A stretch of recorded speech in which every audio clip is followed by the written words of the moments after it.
dando continuidad al curso de examen respiratorio dictado por el maestro Francisco José Otoya y quien les habla, la doctora Regina Victoria Plaza Rivera. Nos encontramos en revisión de síndromes respiratorios, de síndromes bronquiales en este caso. Vamos a eh, revisar asma bronquial. La definición entonces es que es un estado de hiperreactividad bronquial como respuesta a diversos estímulos irritativos. Em, Dentro de la etiología, generalmente se da por reacción de la mucosa bronquial a estímulos externos. Entonces, estos estímulos externos pueden ser el humo, el polvo, el frío, sustancias irritantes, medicamentos, alergenos, y puede darse secundario a estímulos internos em, como las secundarias de infecciones bacterianas o virales.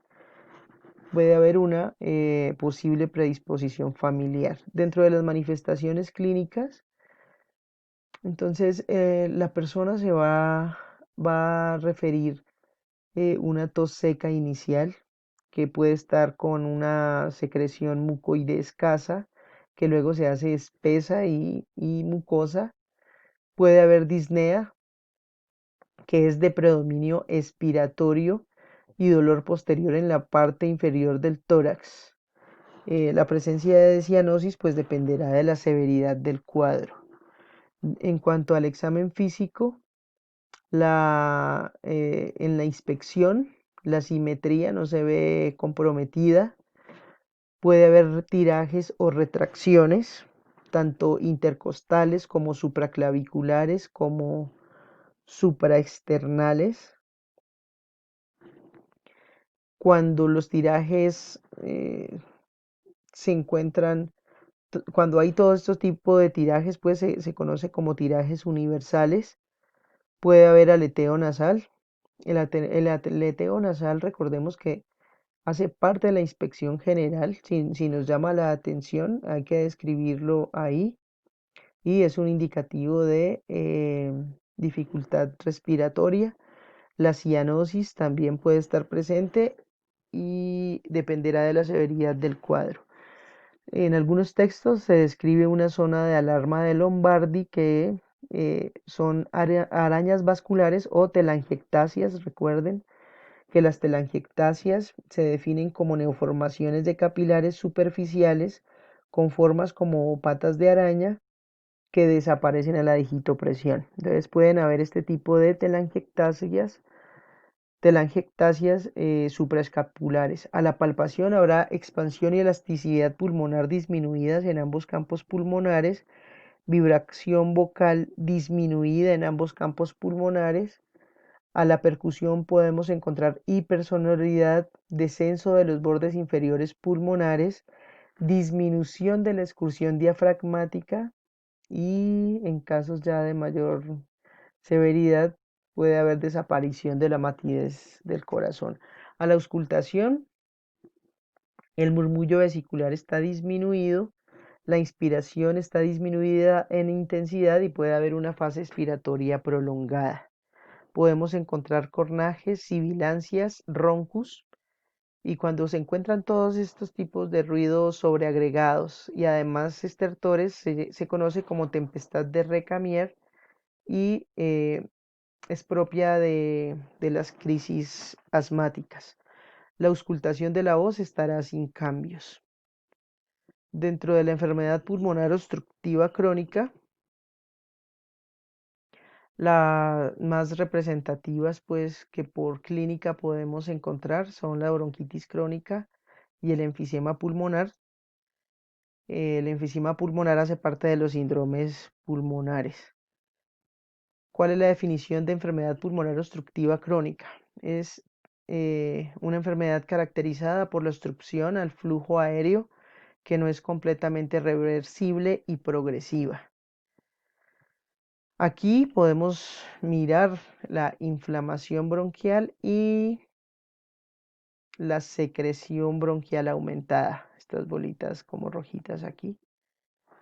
Entonces, la definición es una inflamación y aumento de la secreción del árbol bronquial con etiología, pues, que es secundaria a irritaciones que pueden ser exógenas, como el humo, los gases.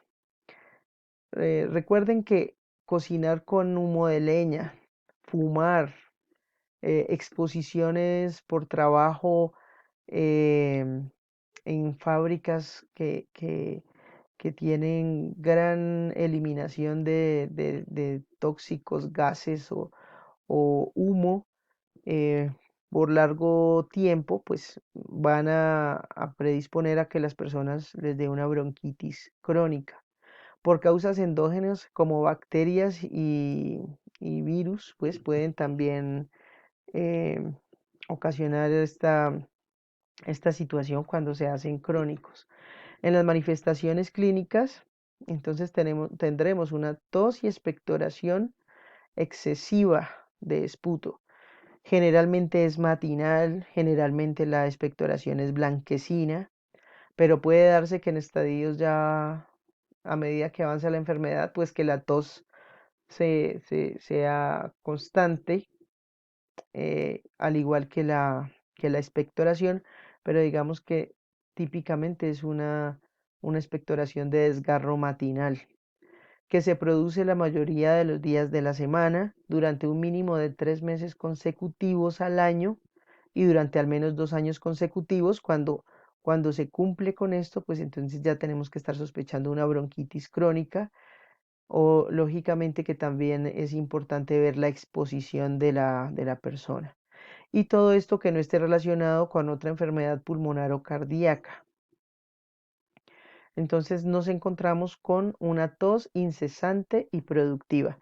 La expectoración puede tornarse amarillenta o verdosa cuando hay sobreinfección de estos tipos de bronquitis. Los hallazgos al examen físico pues dependerán de la severidad del cuadro. Generalmente la inspección y la percusión se encuentran normales, pero sí vamos a encontrar una auscultación con ruidos sobreagregados como roncus y podemos encontrar también en algunos casos estertores. Bueno, ya entrando al tema de síndromes extrapulmonares, encontramos aquí el síndrome mediastínico, que es un síndrome resultante de la compresión de uno o varios órganos del mediastino, ya sea por masas, por inflamaciones o por desplazamiento o invasión de estructuras aledañas. Entonces, la etiología pues corresponderá a procesos que causen esta compresión de los órganos mediastinales. Entonces, esto lo puede hacer un aneurisma, una masa, ahí están las neoplasias o los linfomas, una pericarditis, una trombosis de la vena cava superior, una mediastinitis, la tuberculosis ganglionar, la histoplasmosis, un bocio intratorácico, tumores neurogénicos, fibrosis mediastinal. Bueno, y dentro de, digamos que hay un síndrome mediastínico que puede ser superior o inferior, que dependerá de los órganos que están causando el compromiso, ¿cierto? Entonces, si hay afectación de la vena cava superior, de la aorta, de la arteria aorta y pulmonar, de la tráquea y grandes bronquios, del nervio frénico, del conducto torácico, del esófago, entonces estos pueden ocasionar un síndrome mediastínico superior y puede ser inferior cuando compromete la vena cava inferior y otras estructuras como el esófago, el nervio frénico, el neumogástrico y el conducto torácico en su porción inferior. Las manifestaciones clínicas, entonces, las más frecuentes, las manifestaciones clínicas dependerán y pueden ser amplias porque van a depender de la etiología, de qué órgano está causando el síndrome mediastínico y qué es lo que ha ocasionado que haya la compresión o el agrandamiento o el desplazamiento. Entonces, Digamos que las más frecuentes dentro de las manifestaciones clínicas están el dolor torácico en el área del mediastino, que puede ser retroesternal o puede ser en la espalda. Podemos encontrar tos o podemos encontrar disnea, pero básicamente va a depender la manifestación clínica de la estructura comprometida. Bueno, hemos llegado al final de la revisión de los diferentes síndromes respiratorios. Hemos revisado algunos de estos síndromes con la invitación para que ustedes hagan lectura y revisión de todos los síndromes respiratorios que más puedan. Aquí vamos a anexar esta bibliografía eh, que les puede servir para hacer una revisión de este tema. Eh, Muchas gracias. Anexamos dentro del material del curso, recuerden que tenemos una revisión también de los síndromes em, respiratorios y ya es pues una invitación para que ustedes profundicen acerca de ellos y hagan una revisión exhaustiva. Muchas gracias.